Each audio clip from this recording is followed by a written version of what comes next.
lideramos el camino de la opinión pública y buscamos que la cultura del debate alcance consensos y soluciones a los problemas de nuestro país.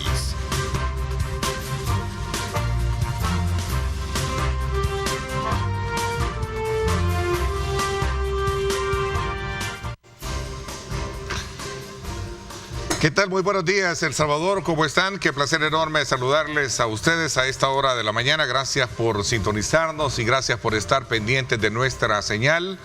Y por supuesto también para mantenerse bien informado a través de Telenoticias Megavisión, que estamos de manera permanente dándole seguimiento a la situación de lluvia que de acuerdo a las autoridades vamos a tener para las próximas horas y que presenta una serie de amenazas, sobre todo por la cantidad de lluvia y algunos vientos que se van a presentar.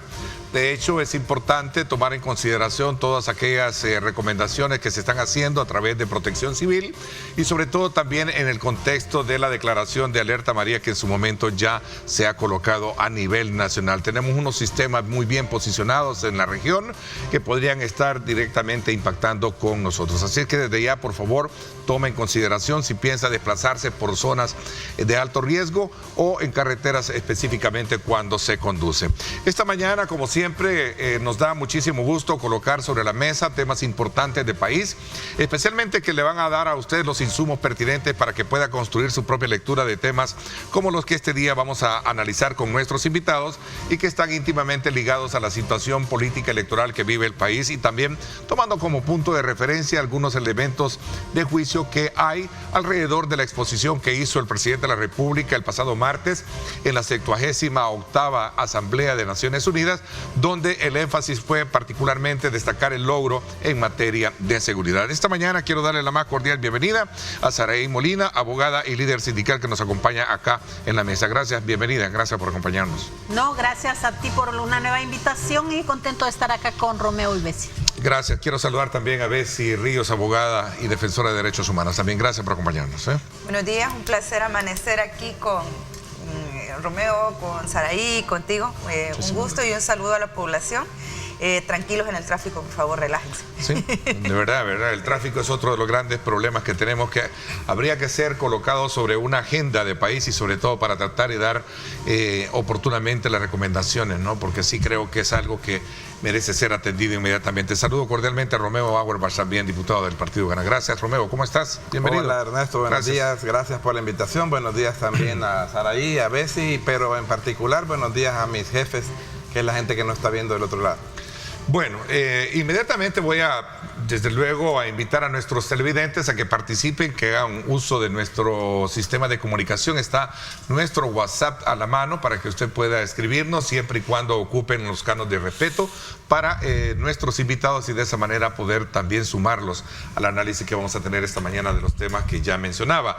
También quiero agradecer a nuestros buenos amigos que a través de nuestras plataformas digitales también están muy atentos.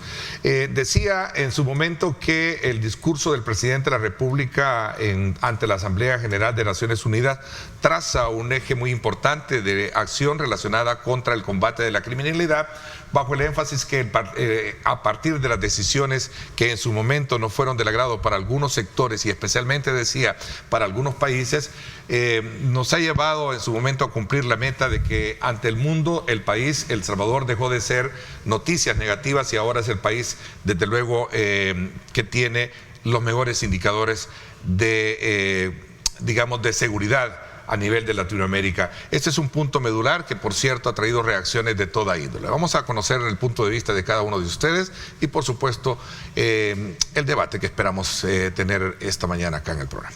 Bueno, la verdad es que estuvo bastante interesante el tema del discurso del presidente. Creo que nos esperábamos que se mencionara otro par de detalles.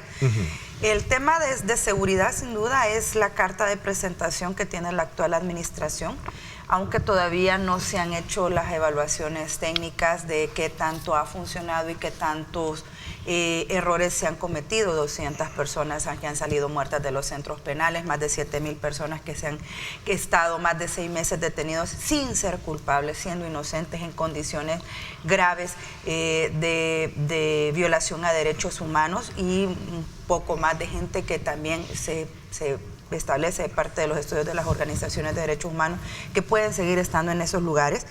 Hasta el momento no estamos, o sea, es decir, han reducido los muertos, ha reducido la delincuencia pandilleril, porque la otra delincuencia ya, los grupos de rateros, los que se están metiendo a las casas, han ido en aumento.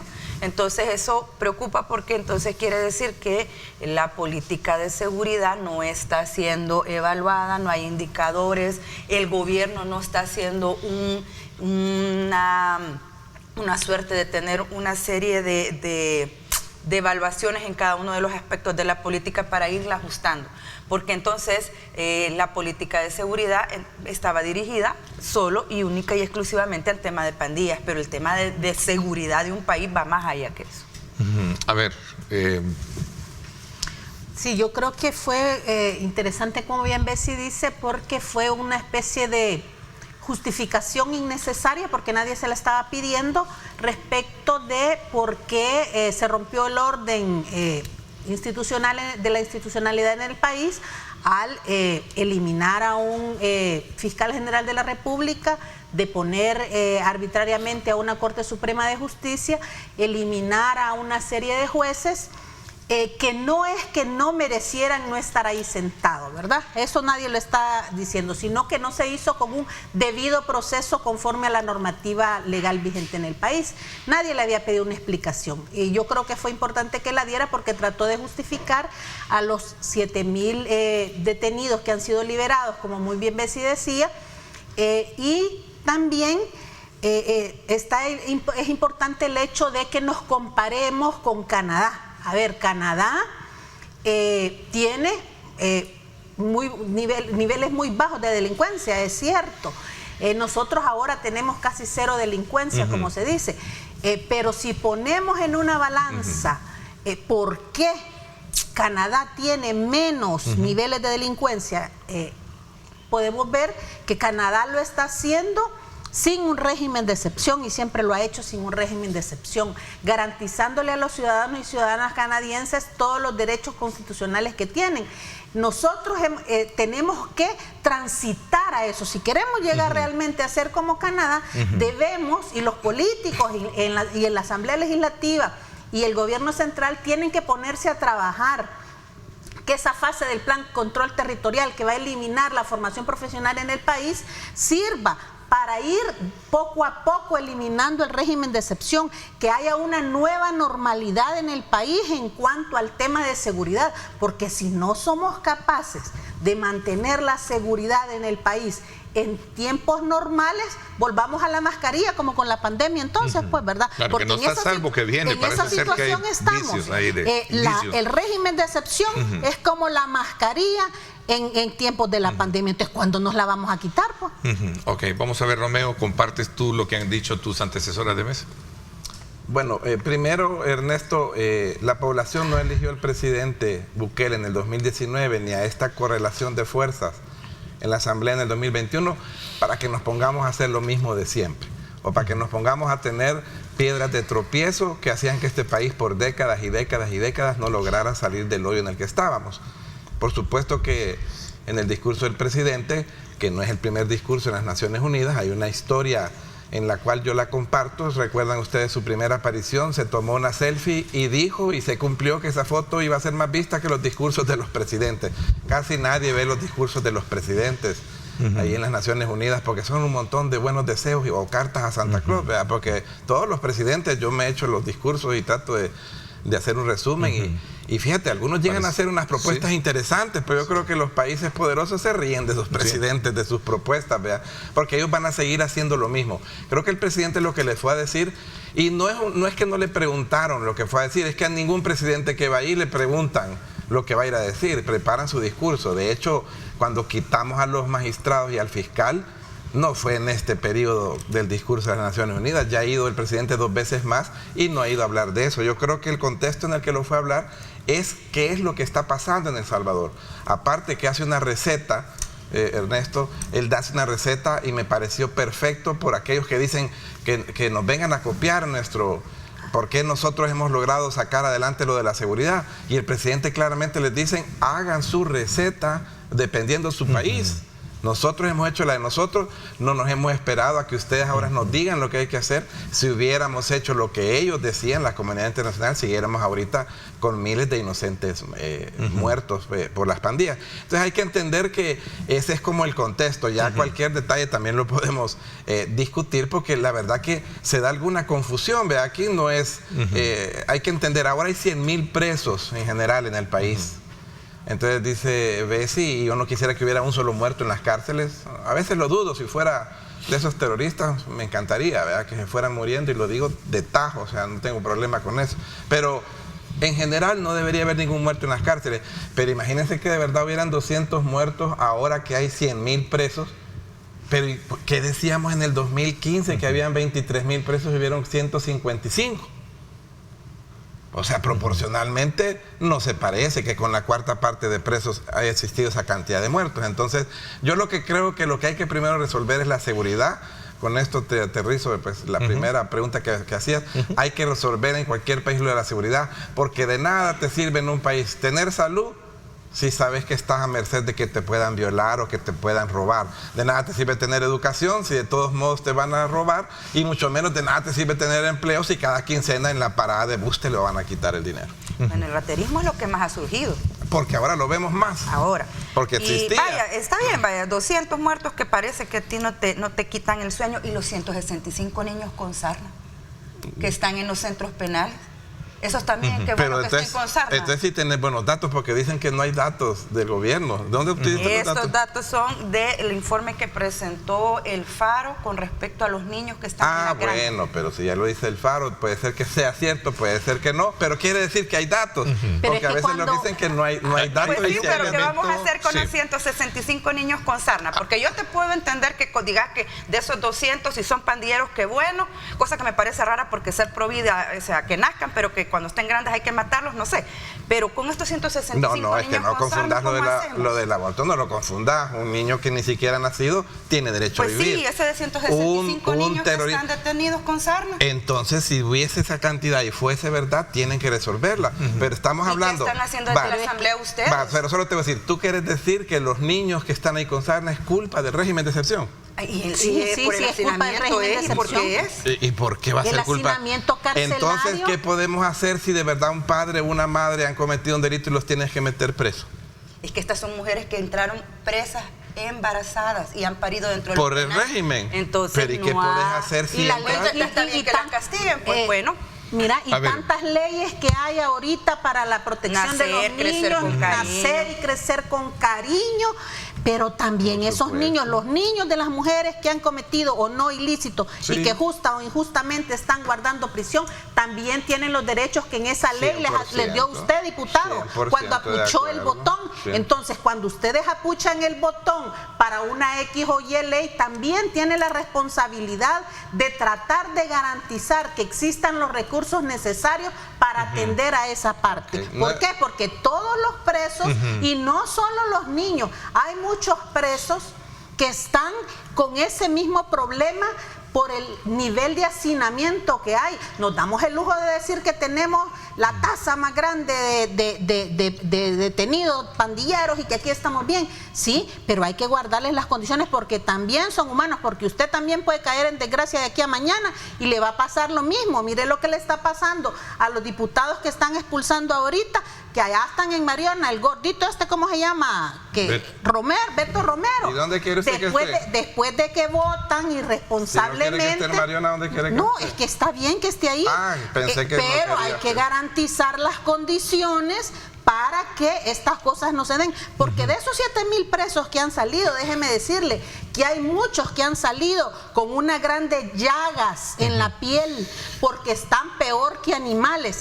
Están mejor los animales en Chivo, allá en el PET, que la gente que está. A ver, hay un elemento importante que han logrado. No estoy defendiendo a los pandilleros para que todos los troles no vayan a decir que yo defiendo pandilleros. Yo lo que defiendo es a los inocentes que están ahí como muchos de esos niños que están enfermos y que nadie les hace caso. A ver, de hecho, pareciera ser que el tema del hacinamiento hoy es un poco mayor a lo que obviamente en número se tenía. Es que el hacinamiento carcelario ha existido una sobrepoblación que yo recuerdo que antes existió. O sea, de hecho, se decía de que era una bomba de tiempo en gobiernos anteriores. Por eso es la creación del CECOT, se supone, para liberar los centros penales y permitir que hacer el traslado, ¿no? Los que están condenados van para el CECOT y que no salgan, pero el punto es, vuelvo yo al punto principal, las políticas públicas deben de tener indicadores en las cuales se evalúen. Decir, tengo 100,000 presos no quiere decir que la política sea exitosa si yo no estoy evaluando constantemente los otros indicadores. Habrá otros indicadores en los cuales podamos ajustar la política pública, porque la política pública debe ajustarse. Y ojo, el régimen de excepción es solo una herramienta de la política pública. Entiendo yo, no es el régimen de excepción la política pública. El planteamiento de ustedes coincide mucho con lo que escuchaba también una declaración que diera el candidato de Arena, decir de que el régimen de excepción debería de ya claudicar, específicamente cuando le hacían la pregunta. Él no ha vivido la vida aquí a la par de las pandillas. Yo estoy hablando de evaluar la política pública y que el régimen de excepción es una herramienta de la política pública. Son dos cosas bien diferentes. Bueno, mira, ante la población hay que ser claro y ponerse de qué lugar está cada quien. Yo voy a estar en el lugar de las mayorías, de los salvadoreños, que son los inocentes, que por décadas fueron violados y extorsionados y que los mataban. Y en el caso de los derechos de los que están presos, pues tenemos aquí a dos abogadas que están defendiéndolo. Yo me voy a poner del lado de la mayoría. Ustedes pónganse del lado de los que están presos y no hay problema. Usted sí que es chistoso, diputado.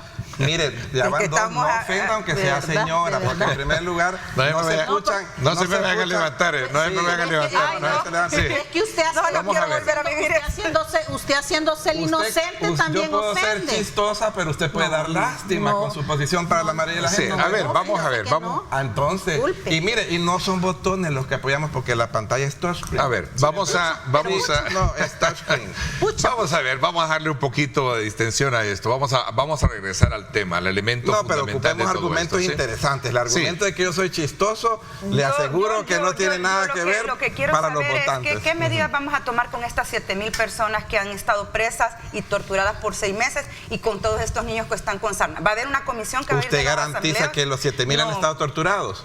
Es que ese es el informe que se ha levantado. ¿De dónde? ¿De dónde? Han pedido los informes, porque el problema ¿el informe de quién, Bessie? El problema es, a ver, para la creación de políticas públicas, según explican los libros de ciencias políticas, se debe de buscar los trabajos de las organizaciones de sociedad civil. Son diferentes organizaciones de sociedad civil, entre Socorro Jurídico, entre el María Julia, porque la que dirige Socorro Jurídico, la ex empleada del FMLN de la Asamblea Legislativa. Es que no nos demos a tocar con el miedo. Ayer Cristosal puso una demanda hablando de cárceles. Ana Ruth y la señora que fue inspectora de la PNC, que cuando estaba Sánchez Serén y Funes no pasaba nada malo. ¿Atacamos la idea o al mensajero? Porque el problema es el tema, porque hay que ver el origen de dónde viene. El tema es el informe que tienen estas organizaciones y la creación de políticas públicas. Los políticos están llamados a sentarse con los diferentes sectores, revisarlas, verlos. No ha leído entonces usted ciencias políticas. No, ¿dónde dice que me tengo que sentar con Cristosal? Con los sectores vivos de la sociedad. Yo me reúno con sectores vivos, si no hubiera sido electo diputado. Bueno, ¿a dónde dice que me tengo que hablando, ya que sacaron a Cristosal, ayer puso una demanda, ¿verdad? También. Y me alegra, un aviso en la fiscalía. Y me alegra contra Osiris Luna.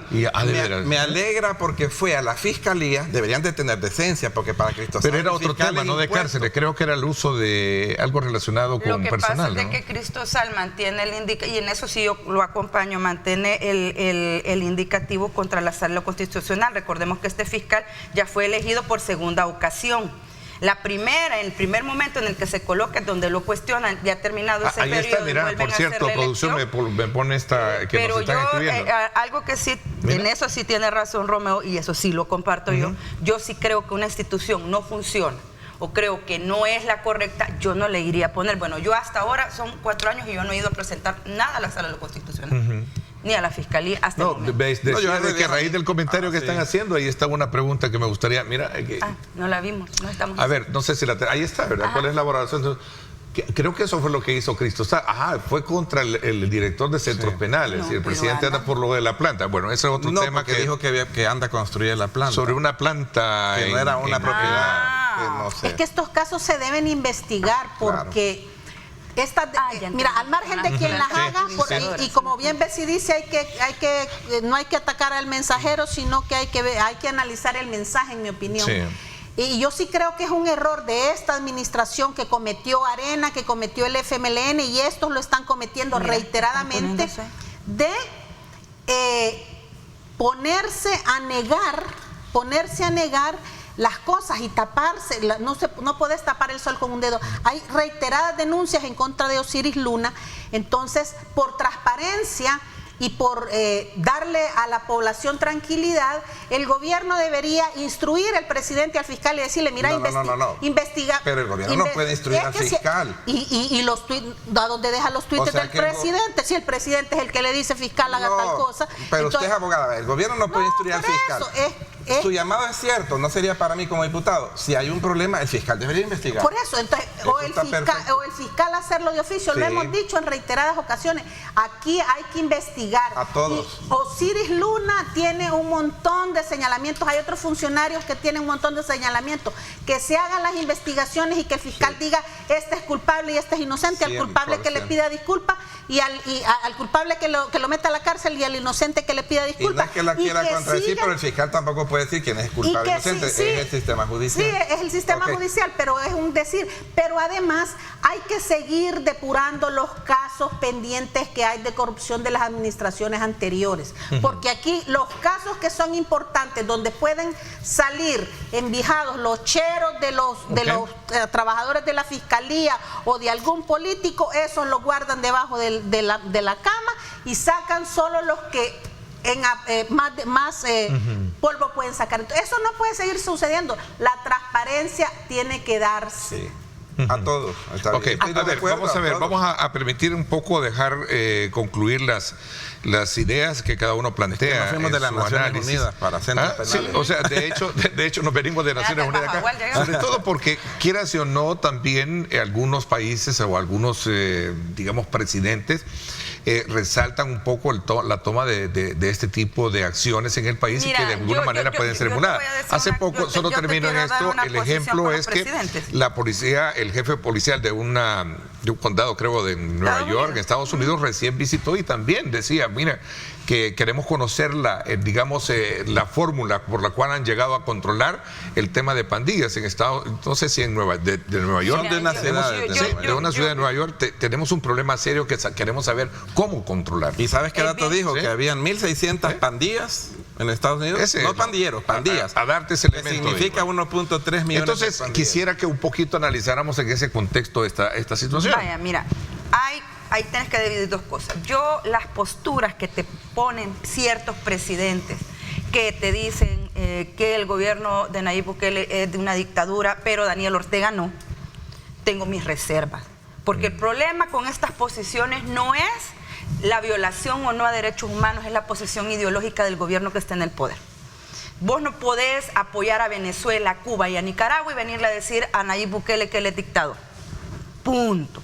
Ahora, con la visita de estas personas, bueno, si es que en Nueva York tuvieron a Giuliani, aquí le pagaron más de $50,000 para que viniera a dar una charla y nos viniera a explicar cómo él había reducido los guetos aún más en el lugar, en Nueva York, porque lo que hizo fue reducir los guetos, no erradicar el tema de la delincuencia. Exacto. Eso son cosas y mejorar el transporte de metro porque era imagen pública de Nueva York. Es decir, el control delincuencial, y ahí creo que seguimos teniendo y patinando y la gente sigue patinando.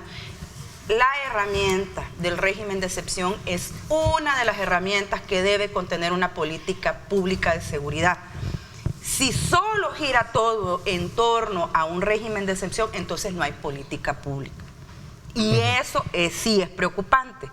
Ahora, que cada país debería de generar su receta, sin duda, porque las condiciones, por ejemplo, de organización de la sociedad salvadoreña es infinitamente diferente a las condiciones de organización de la sociedad mexicana. Ya no sé si van a soportar los estudiantes de la UNAM que les pongan un régimen de excepción y los registren. Que los tengan tenés que tener diferentes condiciones. Bueno, Nicaragua sí lo soporta, pues ahí hasta los empresarios se quedan callados con todo lo que ha sucedido, con la expulsión, con el retiro de nacionalidad, con la apropiación de las propiedades de los disidentes políticos, con el retiro de la personería jurídica de la universidad, de los jesuitas. Es decir, depende de en qué sociedad estás para poder utilizar su receta. Eso es cierto, pero no deja de ser menos cierto que una política pública tiene más componentes que un régimen de excepción, y aquí todo gira en torno al régimen.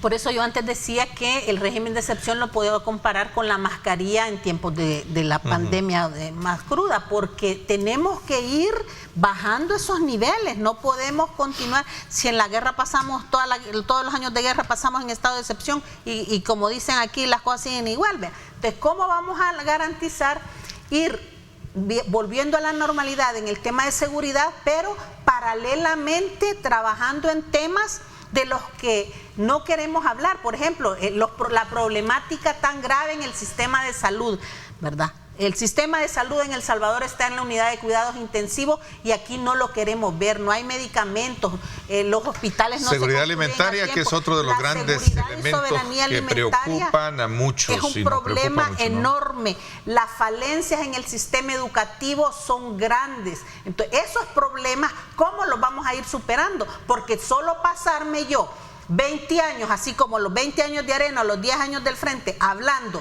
del tema de seguridad sin ver la educación, la salud, la alimentación y el empleo de la población, entonces no estoy haciendo nada porque los tengo seguros en la casa muriéndose de hambre, y eso no puede ser. Ok, buenos días, dice, parece que allí veo a dos personas, dos mujeres que nunca fueron a ninguna comunidad de alto peligro para saber cómo viven. ¿Sí? Yo sí. De eso ella salió huyendo de una comunidad que viven secuestradas por grupos delincuenciales. Déjeme decirle que yo vivía en las Margaritas de Soyapango y salí huyendo de las pandillas. Y vivía en la colonia La Gloria y tuve que vender mi casa, que me había costado tanto sacrificio a mí y mi familia para venderla, porque me extorsionaron. ¿Y ahora? ¿La casa ya está recuperada? No, la tuvo que vender. La tuve que vender. ¿Verdad? Entonces sí, y yo visito comunidades porque yo conozco a la gente, a nuestros afiliados, nosotros los visitamos. Entonces no me pueden venir a decir a mí que yo no he ido a La Campanera, que yo no he ido a Popotlán, que yo no he ido a Valle del Sol, que yo no, a San Martín no me pueden decir, porque yo sí visito comunidades. Lo que pasa es que vamos a ver, quiero ir a... Pero imagínate un ejemplo, te voy a poner. Primero, que llevamos apenas 4 años del presidente Bukele, 2 años y medio reales, porque los primeros 2 años Arena y el Frente en la Asamblea no le pasaban nada. Solo 18 meses. Entonces los años del presidente Bukele arrancan en el 2021. Y los que faltan por venir, vean, el siguiente quinquenio. Pero apenas van este periodo, no van los 20 años, como estaban diciendo. Pero qué importante lo que dice Saraí, donde ella vivía. Yo les quiero decir a los amigos que hoy nos están escuchando, adentro del país y fuera del país, que hoy vivir en La Campanera o vivir en Las Margaritas es muchísimo más seguro que vivir en Baltimore, que vivir en Cleveland, que vivir en Detroit.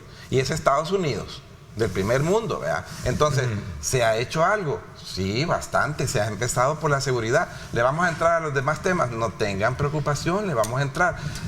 Porque estábamos hablando de salud y todo, entonces yo lo que, en las preguntas que me quiero tratar de concentrar en esto, es que tú nos preguntas de algo de seguridad, pero de repente por aquí sale otra vez la salud, la educación y la... Entonces, démosle a los temas que...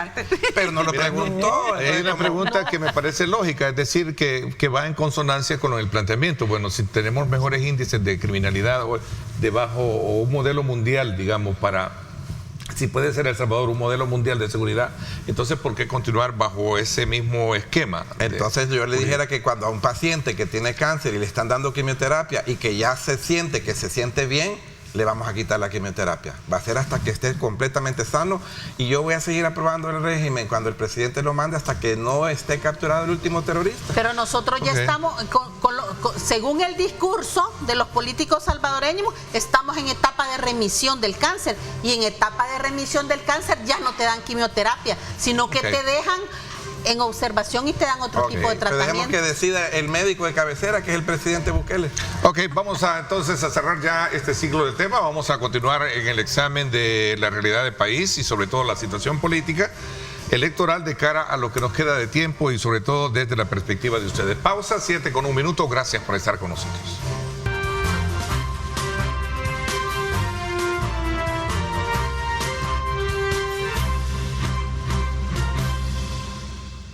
Bueno, los estoy convenciendo de que no se me va a levantar nadie de la mesa. No, nosotros nos hemos volado mucho. Hay que aclarar. Como dijo el bien recordado presidente de la Corte, hoy aguántela, ¿eh? Don Chayo. Dijo Isóquela. Sí, Aguántela. Pero hay que aclarar que Megavisión nos tiene aquí con unos volados amarrados. No nos podemos levantar. Estamos digamos, bromeando. A ver, estamos a pocos meses de poder entrar a un proceso de elección y me parece que es interesante hacer un examen de cómo desde la perspectiva de ustedes están viendo el escenario electoral y cómo se están moviendo. En el caso de las inscripciones de diputados, que está vigente junto con fórmulas presidenciales de aquí hasta el 26 de octubre. El 16 creo que comienza el periodo para gobiernos locales. A ver, ¿puedes darme un poquito ese escenario, Romeo, para que puedas, tú que manejas mucho? ¿El electoral? Sí, como el tal, o el político de conformidad, y luego examinamos el comportamiento que tiene. Todavía no digo nada de mi casilla, ni nada. No, todavía no, ni vas a pedir el voto, ni vas a pedir el voto. No, bueno, lo que está hasta ahorita, que está en manos del tribunal, todo este manejo, el manejo de la organización y todo eso de las elecciones. Estamos en un periodo del 7 de septiembre, si no me equivoco, al 26 o algo así de octubre, para inscribir candidatos a diputados, a la Asamblea, al Parlacen, al presidente de la República. En mi caso, por ejemplo, ayer pues ya me dieron mi solvencia de Hacienda porque pues la tuve que ir a pedir, entonces me asusté porque me dijeron que no tenía, entonces dije yo, vaya, porque no tengo, pero es porque no había homologado mi DUI. ¿Tu solvencia? Y también hay que pedir solvencia del Ministerio de Hacienda, de la Alcaldía Municipal donde uno vive. La Corte de Cuentas ya no se llama solvencia ni finiquito como tal, y me parece muy acertado, se llama constancia electoral. Es exclusivo un documento, es que se prestaba para lo siguiente y me parece muy acertado de los magistrados de la Corte de Cuentas. Declaración de probidad, que sé que es otro tema, pero que muchos funcionarios no la han presentado. Pero no es requisito. No, yo ya lo presenté, pero no es un requisito, pero no es requisito para inscribirse para candidato. Porque ese era un punto que en el comité editorial se examinaba. ¿Por qué no buscamos conocer por qué razón? En este caso, los funcionarios, llámese de los independientemente, no están presentando, no han presentado su... Es que la administración Salvador Sánchez Serén hay un montón de funcionarios que no presentaron el informe de salida. Es que hay de los que tenemos ahora... Prefieren pagar la multa, que entiendo que es una multa residual. Es que hay un problema. Si tú les pides como requisito lo de probidad, tuvieras que pedir algo así como alguna carencia de probidad, porque puede ser que hayan candidatos nuevos que no hayan estado. Entonces no tienen por qué tener declaración de probidad, sino que hasta que entran. Pero solo rápido quiero terminar lo de la Corte, es bien importante, porque hacíamos muchos una crítica que cómo es que de repente daban finiquitos, pues. Entonces hayan sabido separar que, por ejemplo, yo voy a pedir mi constancia electoral en la Corte de Cuentas, la cual dice que yo no tengo ningún problema, ni condena, ni nada así. El finiquito era aquel que te decía, vaya, usted está bien. ¿Te acordás que fue? Y también se lo dieron mal, ¿vea? Porque fue Sánchez Serén y Saca, creo que también fue. No, inclusive yo creo que ni 24 horas y ya se lo habían dado. Entonces son documentos que hay que presentar. La mayoría de los partidos, creo que el único que ha inscrito fórmula presidencial hasta ahorita es Manuel Flores con el FMLN presidencial, ¿verdad?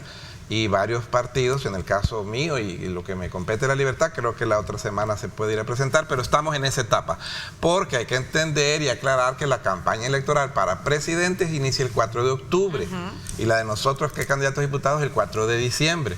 Y la de los señores alcaldes, pobrecitos, va a empezar un día después de la elección presidencial, el lunes 5 de febrero. A ver. Bueno, yo sí creo que es importante que todas las personas que pretenden ir de candidatos obtengan sus solvencias, porque estaba viendo en las redes sociales, no me recuerdo en qué municipio, alguien que denunciaba que el de un partido opositor fue a tratar de sacar su solvencia municipal y no se la quisieron dar, ¿verdad? Entonces esas situaciones no se pueden dar porque obstaculizan. Una de las preocupaciones... En Santa Ana fue. Sí, una de las preocupaciones que yo sí tengo es en la campaña adelantada que se está haciendo ya, ¿verdad? tanto por parte del gobierno central como por parte de algunos funcionarios que están en el ejercicio y que iban a candidatear. Y de todos los partidos políticos. Entonces el Tribunal Supremo Electoral aquí está pintado, ¿verdad? Porque no hacen nada. Hay spots de televisión, hay vallas publicitarias y una serie de situaciones que no se deberían de dar y que deberían de ser multados incluso. Diputado, deberían ustedes de promover una reforma para que el que haga campaña adelantada sea eliminado de su candidatura, porque eso es una especie de fraude electoral. Ahí hay varios presos por fraude electoral, ¿verdad? Entonces, ¿no es fraude electoral también pagar spots de televisión, poner vallas publicitarias, hacer anuncios, ir al exterior a pedir el voto o a decir, miren, yo aquí estoy de candidato? Eso es como pedir el voto adelantado. Entonces, todas esas situaciones deberían de ser penalizadas por la ley, ¿verdad? Y esa es una función que yo creo que le corresponde muy bien a la Asamblea Legislativa para que hayan unas elecciones transparentes e igualitarias para todos. Hay un tema importante, rapidito. Yo creo que ha llegado un momento en que la Asamblea Legislativa, por ejemplo, pues la actual, soy diputado hasta el 30 de abril en este periodo, y el Tribunal Supremo Electoral o otras autoridades, deberíamos de sentarnos, porque el tema de campaña electoral tiene muchos matices. Ya es hora que definamos realmente qué es, pero bien así, frío, en blanco y negro. Porque al final la gente se agarra, por ejemplo, yo tengo una tesis en mi conocimiento electoral que es de hace muchos años, gracias a Dios. Para mí, la prohibición de una campaña electoral tiene dos momentos bien precisos, Ernesto. El 4, no sé qué día fue, el 4 de septiembre o el 6 de septiembre se hizo la convocatoria de elecciones. Para mí en ese momento nace un proceso legal de elecciones. Antes es difícil decir que estás en campaña porque no había una convocatoria. Y luego viene otro momento, por ejemplo, yo como Romeo Auerbach voy a respetar eso, pero fíjense que hay una parte donde queda un vacío. Yo no soy candidato todavía. He iniciado un proceso. Falta inscribirte, ¿no? Entonces, a mí como me van a decir que tengo campaña adelantada, ¿qué tal si a la hora de inscribirme no tengo solvencia de Hacienda? Entonces, hay que definir en qué momentos hay campaña electoral y qué significa hacer campaña electoral. Vamos a ver, mira, hay una pregunta, te la doy, Bessie, porque te corresponde el tiempo a ti. Dice, buenos días, dice, ¿por qué los actuales diputados no proponen la reforma que el funcionario que no presente la declaración de probidad quede destituido en el acto de su cargo? Mira, es una reforma. A ver. Son un montón de cosas. Yo creo que antes de eso, y más que eso, yo también he dicho en la Asamblea que deberíamos de analizar esta ley que tenemos de probidad y hacerla al tiempo que tenemos ahora. La ley pide finiquitos, no solvencia. No, la ley no pide nada de probidad como tal. No nos pide nada de probidad. Pero creo que hay que entrarlo de probidad porque, vaya, si ustedes ven en la captura de Alberto Romero, el fiscal presenta lo del lavado de dinero. Si no fuera por el lavado de dinero, no nos pudo haber pedido un antejuicio, porque lo de probidad de entrada es un proceso civil. Entonces el tema, la figura es... de la probidad, pero penal el caso de Beto Romero. Que en el caso de Romero lo que dice probidad es, mire, no me pudo justificar esta plata y ha sido la fiscalía la que dice esto es enriquecimiento ilícito porque no hay manera de probar de dónde entró la plata, entonces entra por lavado de dinero. Eso es lo que ha pasado. Ahora, probidad se supone que es una instancia en la cual... Dicen que hay más de... Perdón que te interrumpa, pero hay como cerca de 15,000 funcionarios, ¿sí? Que no están entregando la información. Que no han entregado esa información. Porque como la multa es en colones y en realidad no hay una consecuencia, así como lo dice Romeo, entonces por eso es de que le es indiferente. Reformar la legislación y trasladar esas multas a dólares, dar sanciones como inhabilitación para presentarse a cargos de elección popular o de segundo grado de la Asamblea Legislativa, generaría otro tipo de condiciones. Además, amarrar las sanciones desde el Tribunal de Ética, porque aquí tenemos casos de gente que se le ha aprobado entrega de fondos a ONGs, paga en la Corte de Cuentas y el Tribunal de Ética te dice, no, como ya pago ya no hay problema ético, y eso es grave a todas luces. Creo que es importante señalar el otro punto que estaban hablando, el señalar las líneas, porque aquí como los partidos políticos son los que dirigen el Tribunal Supremo Electoral, siempre se han cubierto con la misma sábana de decir, mientras no me diga vote por mí, La campaña no está pidiendo el voto. Mientras no diga vote por mí. Ya hay un fallo de la sala anterior que sí va ya hay más un allá. fallo donde se van poniendo las líneas, porque eso es cierto lo que mencionaba Romeo. Hay unas líneas bien débiles entre campaña y entre candidato que no es candidato, pero que llegó a las primarias, y los de las primarias tienen que hacer campaña. No, yo hice campaña. No, pero ¿cómo sería esa campaña? ¿Sería adelantada por si ganas? No, y fíjate que el tribunal no. Yo puse vota por mí en la campaña, pero en la interna. Entonces son todo ese montón de detalles que tienen que quedar definidos. ¿Hasta qué y hasta dónde puede hacerlo en las internas? Si eso no puede ser considerado también que si vos sos el único, si es planilla única y haces campaña, en el caso no estarías adelantándote ya la campaña. Es decir, son un montón de cosas que hay que hacer, porque dice la ley que tiene que llegar la mitad de los afiliados a votar al menos. El tribunal tiene que ser finalmente tribunal y supremo, y no se le ve. Pues sí, es que por eso es lo que hay, es como una doble moral, ¿vea? Es como el Tribunal Supremo Electoral es como decía un compañero del Fondo Social para la Vivienda del sindicato, pones a cuidar al chucho los chorizos, ¿verdad? Si son los mismos partidos políticos los que están ahí, ¿cómo se van a meter el cuchillo? Ahí sí hacen alianza, mira, para decir que no es campaña. Y el problema aquí es que a la población le vas metiendo a pausas tu rostro con el lapicero, con el cuaderno, bueno, hasta andan ya paquetes de víveres con nombres de personas que son funcionarios y que van a inscribirse como candidatos. Sí. Y no es el hecho de que den el paquete, ese no es el problema, es que yo puedo dar el paquete sin ponerle mi nombre. Que anden dando alimento cuando la gente lo necesita. Entonces, ¿cuál sería la fórmula para conectar con la población? Es que la fórmula es que hagan campaña hasta que les corresponda, ¿verdad? Y el que no lo haga, como bien decía el Twitter ahí, que lo destituyan, ¿verdad? Que lo inhabiliten para inscribir. El que está haciendo campaña ahorita, que sea inhabilitado para inscribirse. Pero ¿verdad? creo y el que haga, por ejemplo, campaña el día de la elección, que automáticamente quede descalificado aunque gane. Esas serían reglas del juego democrático y real. El problema es que aquí el que tiene más dinero es el que hace más campaña y no es el más capaz. A veces es al que le funciona media neurona y va a hacer cosas que no debería de hacer, y por eso hay tanto acto de corrupción, y por eso hay tanta incapacidad por ejemplo, en los consejos municipales deberían de ponerse mejores criterios para integrar, para ser parte de los consejos municipales. ¿Por qué? Porque vas a administrar el municipio, no vas a jugar pelota. No vas a jugar chibola, vas a administrar un municipio, vas a administrar... Pero la fórmula para conectar con la población, y más aún cuando hay un grado de abstencionismo y de un voto que prácticamente será nulo según la última encuesta de la UFG. Si vos sos un funcionario que estás haciendo bien tu trabajo, no hay mejor publicidad que aquella que se demuestra con el trabajo que estás haciendo. Ahora, que la gente que está desencantada porque ese 20%, 10 y 9 del voto nulo y el abstencionismo, ese es el que hay que conectar. Está desencantada con esta administración. No, eso pasa tan desencantada que ni siquiera quiere irse al otro lado porque la oposición no ha conseguido ser opción. Ese es el punto.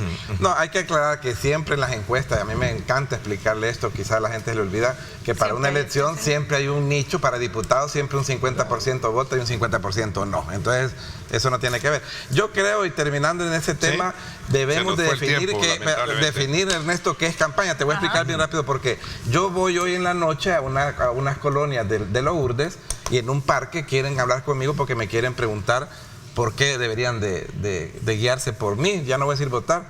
Y yo, como no voy a explicarles, pues, ¿y qué va a hacer eso? No es campaña adelantada. Y ellos quieren que yo les vaya a explicar. Creo que hay que definir claramente qué significa campaña. Sí. O sea, ¿qué es campaña? ¿Y cómo hacer? Porque no estamos inhibidos los funcionarios también de ir a rendir cuentas y a explicar. Entonces, está avisando para que no vayan a enojar los de la libertad. No vayan a ir a poner rendir cuentas. Lo mismo quiero decir, que sigan conmigo. No, pero yo puedo subir en mis redes más noche que estuve ahí, porque estoy comunicando. Y van a decir que es campaña adelantada, y no es campaña adelantada. La campaña adelantada se ve.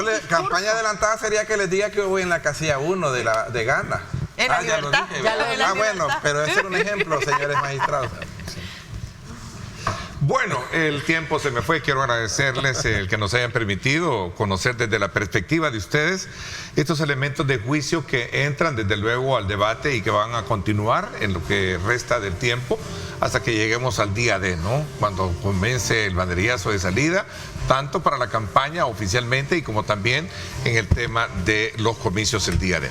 Gracias, Romeo, te agradezco muchísimo que nos hayas acompañado. Gracias también, Saraí. No, gracias a ti. Y gracias también a ti, Bessie. Te agradezco muchísimo.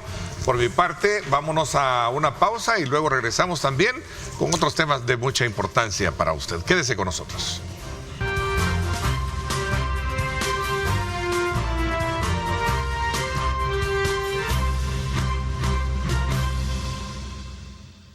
Gracias por estar con nosotros. Agradecemos de usted esa fiel sintonía y la continua asistencia que nos da de mantenerse vigente con el aporte que nos da a través de nuestras plataformas digitales. Vamos a hablar acerca de cuál es hasta este momento los avances que se han tenido en cuanto a la intervención que ha hecho para la reparación ANDA de una fuga en una de las tuberías de 42 pulgadas de tamaño, lo cual ha afectado gran parte del sistema de la zona norte de abastecimiento de agua. Este día, para darnos a conocer estos y otros elementos, quiero darle la más cordial bienvenida al presidente de ANDA, Rubén Alemán. Bienvenido, presidente. Gracias por acompañarnos. Buenos días, Ernesto. Buenos días a la población. Gracias por sintonizar y por permitirnos llegar a sus hogares con importantes noticias. Y el agua es un elemento clave. Han sucedido varias cosas en los últimos días y estamos acá para aclarar y llevar esas buenas noticias a la población. A ver, ¿cuál es la situación actual? ¿Cómo se ha avanzado? ¿Qué se tiene, como resultado de la intervención que se ha hecho a esa tubería de gran magnitud de 42 pulgadas que entiendo representa un gran desafío para la reparación, ¿no? Bueno, y que ha dejado sin agua a varios sectores. Correcto. ¿Y cómo está el estado del agua también? Bueno, el pasado martes se nos informó de una fuga en una de las principales tuberías que lleva el agua aparte de la zona norte del Gran San Salvador. Estamos hablando de una tubería de 42 pulgadas. Es una tubería que conduce agua de todos los pozos o baterías de pozos de Quesaltepeque, de San Juan Opico. Y, Ernesto, es increíble cómo se encuentra esa tubería. Es una tubería que es de acero, corroída totalmente, 50, 60 años. Las condiciones climáticas del martes nos impidió identificar la fuga per se. Tuvimos que asegurar las condiciones para que el personal pudiera intervenir a tempranas horas del día de ayer, 3:30 de la mañana, estaba todo el equipo listo para empezar a identificar la fuga. Lo pudimos identificar, para que tú tengas una idea. Esa es la tubería, para que tú veas. Esa es la tubería, para que tú veas. 42 pulgadas. Esa es la tubería. Y tenía una fisura por la parte de abajo de casi 85 centímetros. Para que si no se repara eso, en primer lugar se bota el agua y en segundo puede crear una carga. Estaba la presión del agua y la velocidad en esa tubería estaba causando literalmente un río. Y las personas que estaban ahí estaban muy asustadas. Nos agradecieron por la intervención rápida. Y aquí quiero poner varios elementos, Ernesto. Uno es que lo que hicimos fue soldar esa fisura, pero necesariamente tenemos que cambiar ese tramo de tubería. Es una tubería que ya está corroída, y entonces aquí no se trata de poner curitas, tenemos que cambiar definitivamente ese tramo. Y este es un ejemplo concreto del estado de las tuberías en el Gran San Salvador. Diario tenemos que estar reportando, y no solo en asbesto, en acero, también en asbesto cemento. Entonces, sí estamos trabajando, lo hemos dicho en otras ocasiones, con un préstamo del BID, donde estamos priorizando esos sectores importantes donde hay que cambiar esos tramos de tubería, y también lo estamos haciendo con fondos propios. Y este tramo donde hemos trabajado es necesario cambiarlo, porque lo hemos soldado, pero la misma corrosión de esa tubería 2, 3 años después puede presentar el mismo problema. Entonces yo creo que es importante buscar una solución integral y definitiva al problema. Quiero de verdad agradecer el compromiso y entrega del equipo porque la fuga se reparó en tiempo récord. Ya todo el sistema zona norte está en rehabilitación. ¿Qué quiere decir eso?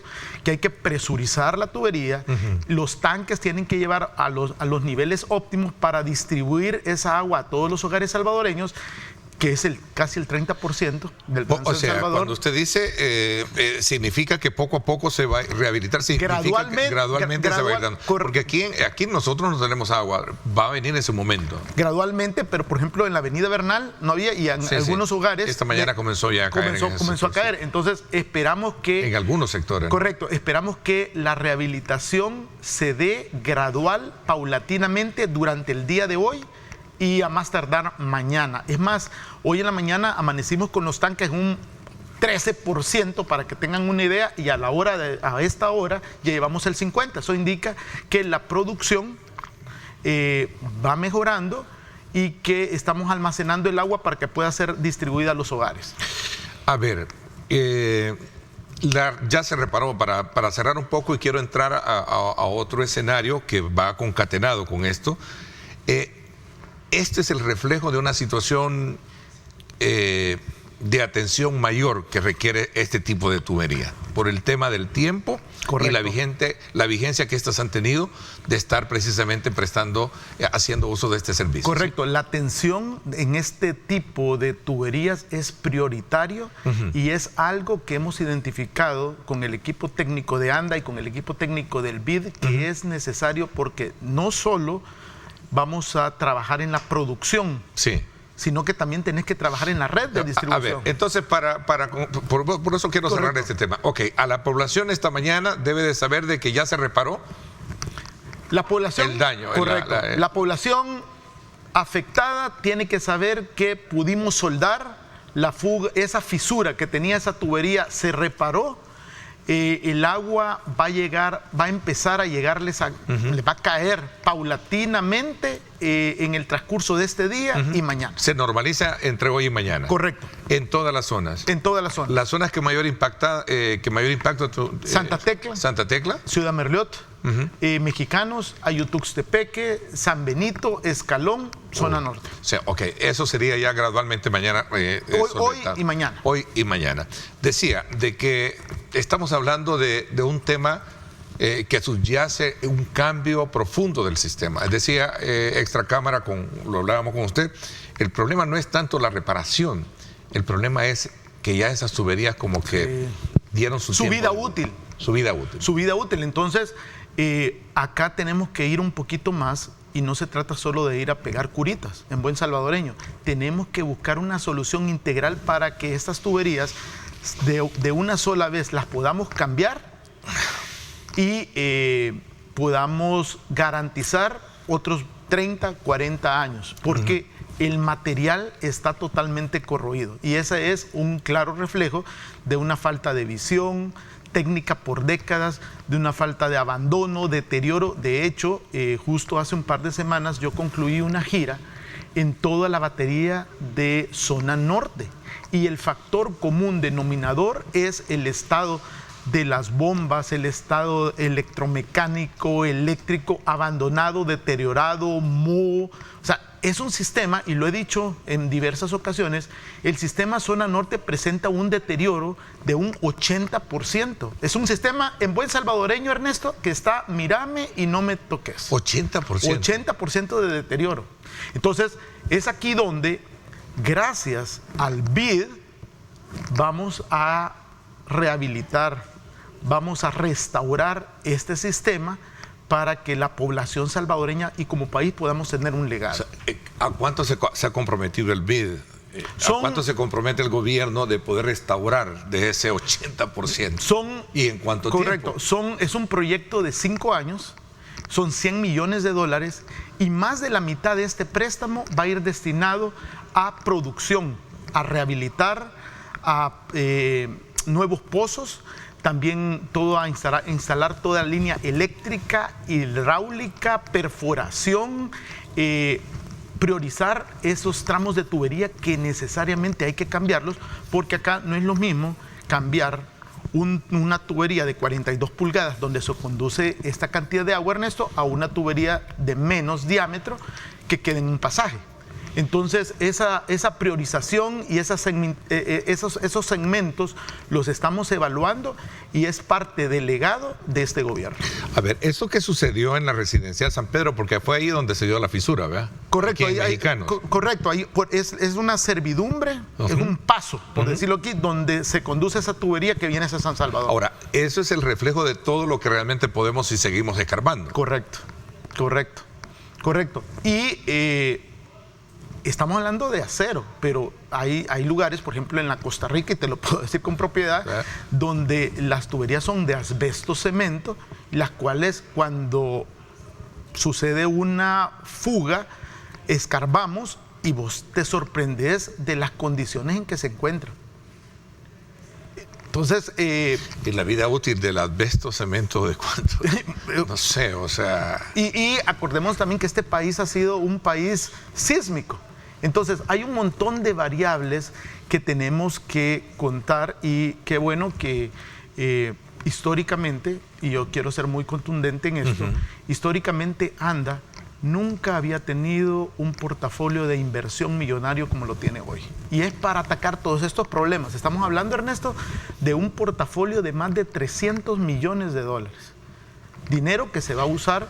¿Y de dónde va a sacar esa plata? El BID le da 100. El BID le da 100, Banco Mundial 100, tenemos con otro préstamo con el Banco Centroamericano de Integración Económica, pero también tenemos apoyos puntuales de socios estratégicos como Estados Unidos, España, la Comunidad Vasca, China, donde estamos trabajando no solo en fortalecer la infraestructura, hacerla resiliente, pero también en el mismo fortalecimiento, gobernanza institucional para modernizar una institución que por décadas había estado en el abandono.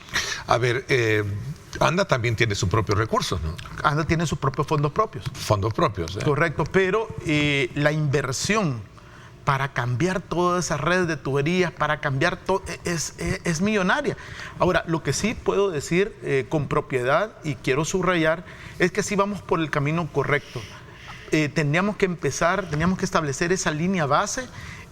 Nunca se pensó en restablecer un sistema tan importante como Zona Norte. Hoy es el momento y lo que sucedió esta semana es un ejemplo de las condiciones en que se encuentra el sistema. A ver, sobre esa base se puede decir que para poder cambiar todo ese sistema implica sacrificios. Correcto. Se tiene ya todo un diseño de plan para poder de alguna manera abastecer, mantener vigente el abastecimiento, porque el agua es un bien público.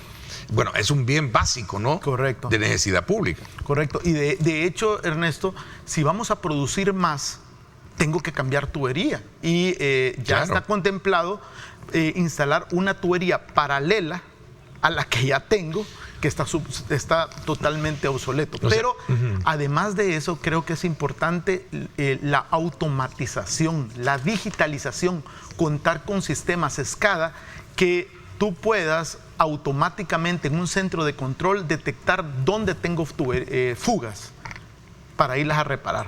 Y hoy por hoy todo se hace ni se hace a control remoto, a puro papel. O sea, es un sistema muy poco con deterioro, pero las oportunidades, gracias a estos socios, las oportunidades de trabajar y de llevar esto a otro nivel técnico, científico, están.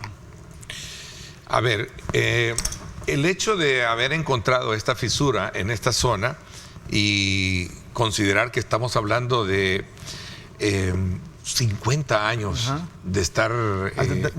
¿Viste la foto sí. de la tubería? Increíble. Significa que ahora, 50 años después de haberse colocado, nos está pasando la factura. Correcto. Correcto. Y el deterioro y el abandono de décadas nos está pasando la factura. Y este es un ejemplo ¿A qué le llama concreto. deterioro de abandono? Porque significa de que esa visión de atención ningún funcionario antes de usted la tuvo, entonces. Significa que siendo el agua un bien público, tal como tú lo has mencionado, es un bien que todos los salvadoreños necesitamos tener. Y al hacer un recorrido físico por toda la batería de pozos de San Juan Opico, de Quesaltepeque, que toda esa agua llega a la estación central y de la estación central viaja hacia San Ramón y eso viaja hasta Santa Tecla, al ver esas tuberías y esas bombas en total deterioro, abandono, corroídas, quiere decir que no le pusieron la atención adecuada. Y ahí están las fotos, ahí está toda la infografía de cómo estamos partiendo. Y de verdad que con un sistema que estamos operando al 80%, Ernesto, de verdad que estamos haciendo malabares y estamos para llevar agua a este sector bien importante. Y es más, no solo en la parte hidráulica, también la parte eléctrica. Porque ahí pasa una ardilla, literalmente, y se suspende el servicio. Y ahora, ¿cómo eso se refleja en la población? Y lo hemos dicho, por una hora que yo estoy fuera, el doble es el que yo me tardo en presurizar y en restablecer el servicio. No es como la luz, que se va la luz, se puede restablecer en segundos y en minutos. Con el agua es totalmente distinto. Ahora, estamos hablando solo de una tubería que abastece el 30%, según esta que se acaba de reparar. Correcto. ¿Y el resto? ¿Cómo se encuentra? Bueno, acuérdate que tenemos, San Salvador se abastece de 3 grandes sistemas. Sí. El sistema principal es el Torogós, el cual lo rehabilitamos. Ese abastece el 40% del Gran San Salvador. Después tenés Zona Norte, que es el que estamos hablando, que es el 30%. Y tenés Guluchapa, Joya Grande, que es el otro 30%, que es el que abastece el sector sur de San Salvador.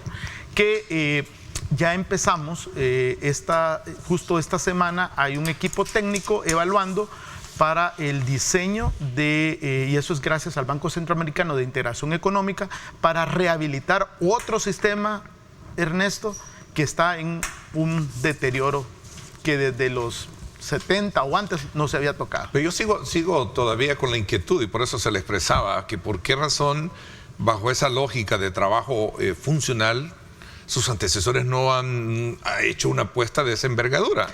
Creo que a estas alturas no estuviéramos con el problema. Claro, pero tiene que ver también, Ernesto, con el liderazgo del gobierno. El presidente Bukele ha sido claro, donde él ha manifestado que el centro de las prioridades tiene que ser la población. ANDA se ha manejado con un enfoque técnico y lo estamos haciendo no solo en el área urbana, también en el área rural. Pero también yo quiero decir que hemos tenido, gracias a Dios, y a esa apertura de transparencia y confianza, que históricamente hasta esta administración del presidente Bukele podamos tener una inversión millonaria con la que tú puedes hacer obras y puedes salir adelante. Ahora, sin duda alguna el tema da para que nos pongamos a pensar si el sistema de tuberías que tenemos hoy en día, estamos bien con el tema de las plantas potabilizadoras y todo eso que se han mejorado, de acuerdo. Correcto. Pero y que falta todavía. Y que falta, de acuerdo, pero tenemos un problema con la red de distribución. Con la red de distribución. Correcto. Que creo que es lo más importante, porque al final, ¿de qué me sirve tener agua allá si no me llega el agua? Es que tú tienes que ver este problema de manera integral, holísticamente, y por eso es que con estos préstamos ya mejoramos. Voy a poner otro ejemplo. Ya mejoramos Torogós. Ahora el área de influencia de Torogós, esa red de distribución, es donde tengo que fortalecer para mantener esa continuidad y esa robustez. Vamos a ver, gracias a nuestros buenos amigos que escriben al WhatsApp. Tenemos una pregunta ahí que nos coloca producción. Dice: buenos días, Ernesto, saludos al presidente de ANDA. Quisiera preguntarle si todavía son legales las cantareras. Las cantareras comunales. Cuando ya toda la comunidad tiene agua potable. Don Ernesto, buenos días, gracias por los saludos. Nosotros hemos llegado a ordenar un poquito la casa y lamentablemente en algunos sectores se dieron factibilidades y se pusieron cantareras a lo loco, por decirlo así. Y eso, en lugar de robustecer el sistema, lo ha quebrado. Entonces estamos tratando también de ordenar un poco la casa, y también tenemos también lugares donde mi demanda es tanta que yo no puedo llegar a todos los lugares con agua domiciliaria. Entonces lo que me toca... ¿Las cantareras es un plan? La cantarera es un chorro donde varias personas se pueden abastecer. Entonces... Usted les pone ¿cómo se llama esto? Una especie de tanque, ¿no? Correcto. Entonces, dependiendo de eso y de esas variables, tenemos que ir trabajando. Pero sí, ha existido para darte un ejemplo, San Marcos, la alcaldía, no esta alcaldía, sino que de administraciones anteriores, dieron cantareras públicas sin ningún estudio técnico. Y entonces lo que hizo Ernesto fue quebrarte técnicamente el sistema, y ahorita tenés un déficit, tenés un estrés hídrico muy marcado donde no alcanzo a suplir la demanda. Y lo peor de todo esto es que todas estas son conexiones ilegales. Y aquí voy a regresar a otro punto muy importante. Del agua que ANDA produce, yo estoy perdiendo alrededor del 60%. ¿Y cuáles son las razones por las que pierdo ese 60%? Uno, no hay una micro y macro medición. Zona norte, justo estábamos hablando de eso. Otra de las sorpresas que nos hemos llevado, que no existen datos de macromedición, en términos de macromedición, cuánta agua estoy produciendo en toda esa batería de pozos. Entonces, tú no puedes saber.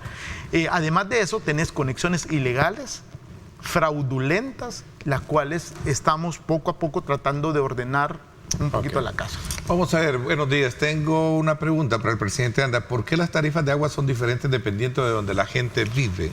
Bueno, aquí acuérdate interesante, ¿no? Sí, acuérdate que la tarifa no se ha cambiado, es una tarifa que viene desde el 2015 y la tarifa no es o no depende de la zona donde usted vive. La tarifa depende del consumo de metros cúbicos que usted hace. Entonces hay una línea donde marca lo comercial, lo domiciliar versus lo comercial. A ver, este también es otro de los grandes desafíos que se tiene, me imagino, en el portafolio o en la agenda de trabajo, ¿no? De saber de alguna manera marcar aspectos que tienen que ver con el costo de producción, distribución y de consumo. Correcto. Creo que los retos son complejos, los retos ahí están, pero tenemos un plan, una estrategia, una brújula hacia dónde navegar y una línea base científica, porque eso permite a los tomadores de decisiones hacer las evaluaciones técnicas mucho más acertadas, Ernesto. Ok, me voy a una pausa comercial, regresamos con más. Ahí está el número para que usted nos escriba y formule sus comentarios o preguntas con relación a los temas que este día hemos colocado sobre la mesa. Pausa y volvemos.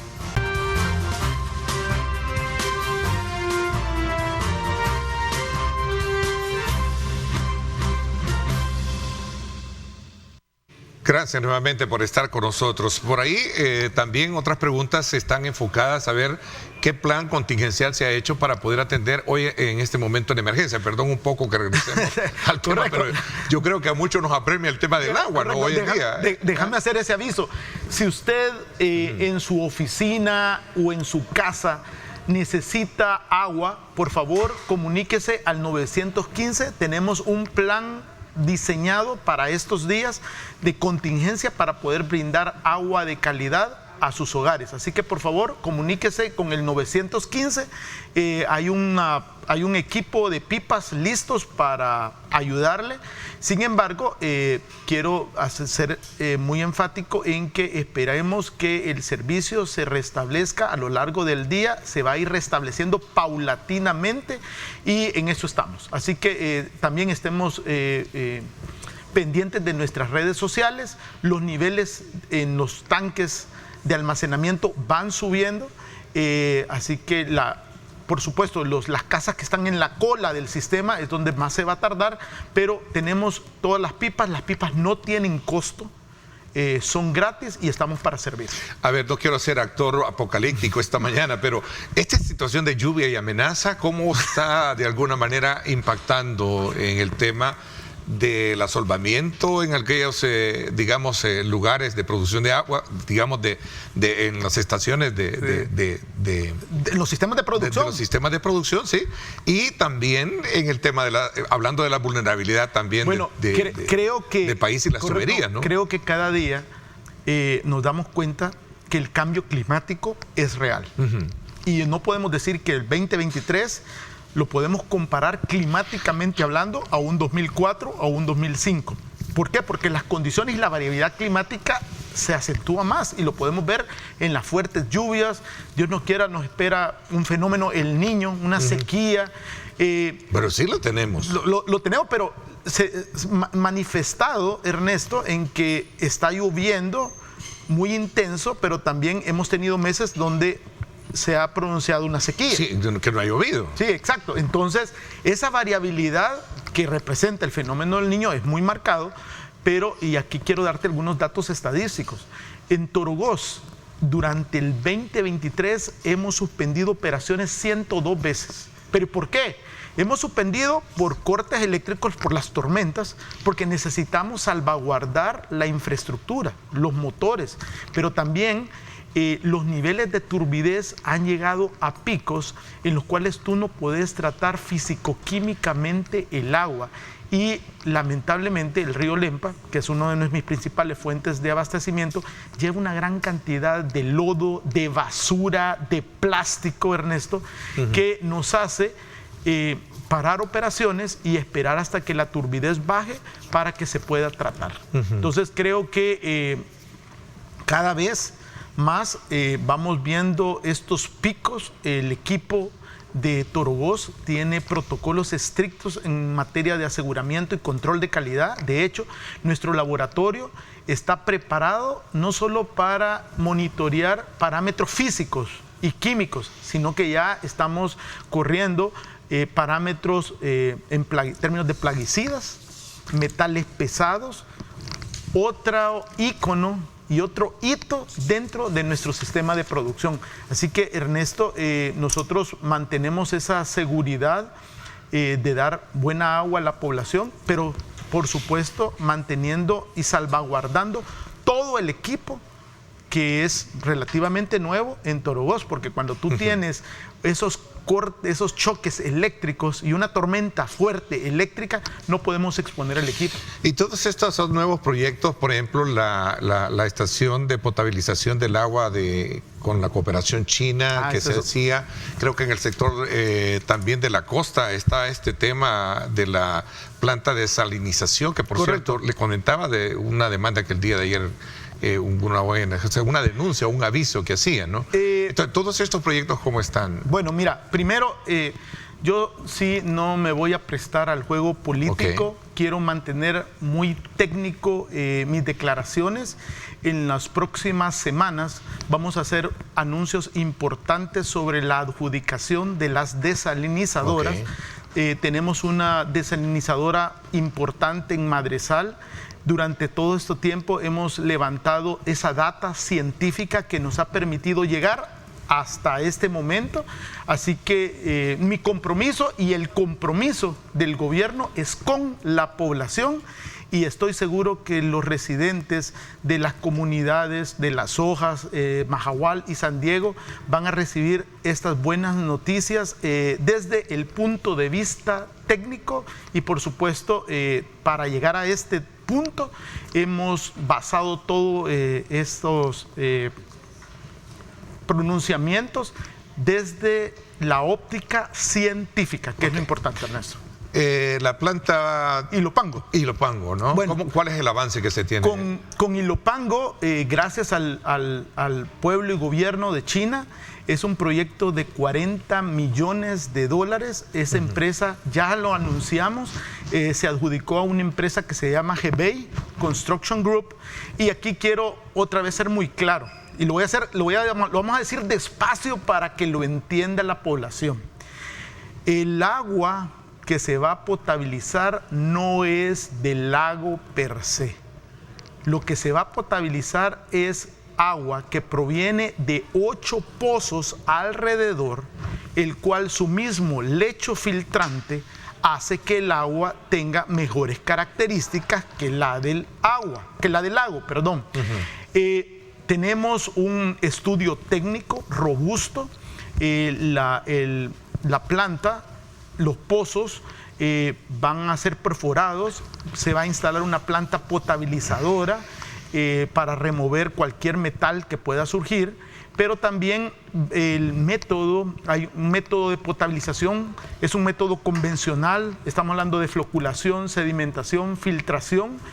Hay un laboratorio de aseguramiento y control de calidad que es el que día a día hemos estado monitoreando. Es un laboratorio con una certificación ISO 17025, certificado por la Agencia de Protección Ambiental de los Estados Unidos.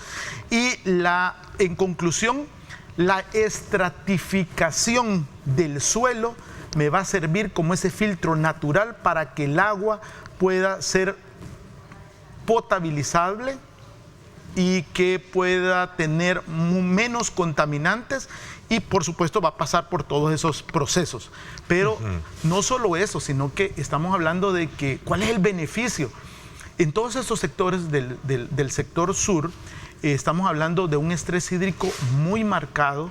Ernesto, estamos hablando de población abandonada, y este proyecto le va a inyectar casi 300 litros por segundo. Estamos hablando de 7 municipios que se van a beneficiar, y esperamos en los próximos días antes que termine el 2023, hacer los primeros movimientos de tierra. Ahora, todo esto implica de que las expectativas de abastecimiento, una vez implementado este sistema, va a ser mejor. Van a mejorar. ¿Para qué sector sería? Estamos hablando de Ilopango, todo el sector este. Correcto, San Marcos, Santiago Texacuango, San Francisco Chinameca, sector sur, que la demanda ha crecido y la oferta es muy limitada. Ahora, ¿qué proyectos se tienen de cara a, bueno, ya hablamos un poquito de este tema de la renovación, de toda la parte de la distribución, de la red de distribución, que creo que solo ese ya es un trabajar que ya solo con eso me mantiene ocupado. No, ya tiene trabajo para los 5 años, bueno, digamos, para el resto de años que hay, ¿no? Correcto. Mira, yo creo que se vienen buenas noticias, y lo que sí quiero anunciar es que para cerrar el 2023 hay 3 cosas importantes con las que ANDA se compromete a cerrar este año. Número 1 es la puesta en marcha del préstamo del BID, que es toda la rehabilitación de zona norte, ya hablamos al respecto. Número 2 es la planta potabilizadora de Ilopango con China, ya hablamos al respecto, hitos importantes. Pero también el número 3, y esto tiene que ver con ciencia, tiene que ver con innovación y tecnología, es la puesta en marcha, estamos esperando en la época del verano que entre, de 3 boyas que nos van a permitir con luz solar que se active un ultrasonido que inhibe la reproducción de algas, porque contrario al invierno, en el río Lempa, tú tienes demasiada materia orgánica, tienes sol, tienes falta de oxígeno, entonces hace que las algas se proliferen. Entonces eso nos va a ayudar a inhibir esa reproducción, pero también a captar datos como oxígeno disuelto, pH, temperatura, cuestiones importantes que tienen que ver también con la variabilidad climática. Ok, ya para finalizar, queda menos de un mes para acogerse a la vigencia de la ley transitoria para la condonación de intereses y recargos, ¿no?, de quienes tienen deuda, ¿cierto? Estamos a 3 semanas, gracias a la población porque ha respondido. Hemos logrado alrededor de 1.2 millones de dólares, más de 12,000 personas buscando ese saneamiento financiero, y no solo personas naturales, estamos hablando de alcaldías, personas naturales, jurídicas. Así que por favor acérquense a las agencias de ANDA, quedan 3 semanas hasta el 9 de octubre para que puedan acogerse a este decreto que va a permitir condonar o exonerar moras y recargos por incumplimiento. Gracias, presidente, por habernos acompañado. ¿A dónde llamar por alguna situación de fuga? 915. Al 915. ¿verdad? 9:15. Gracias por la oportunidad. Seguimos adelante, seguimos transformándonos como institución y paciencia, el agua va a llegar pronto. Ok, ya entre hoy y mañana se espera el restablecimiento. La normalización. La normalización del sistema gracias a la reparación de esta fuga que estaba afectando, o mejor dicho, que fue detectada en la residencial San Pedro en Mexicano. Gracias nuevamente. Por mi parte, esto es todo por hoy. Pásenla bien y como siempre recuerden lo más importante, amar a Dios sobre todas las cosas. Lideramos el camino de la opinión pública y buscamos que la cultura del debate alcance consensos y soluciones a los problemas de nuestro país.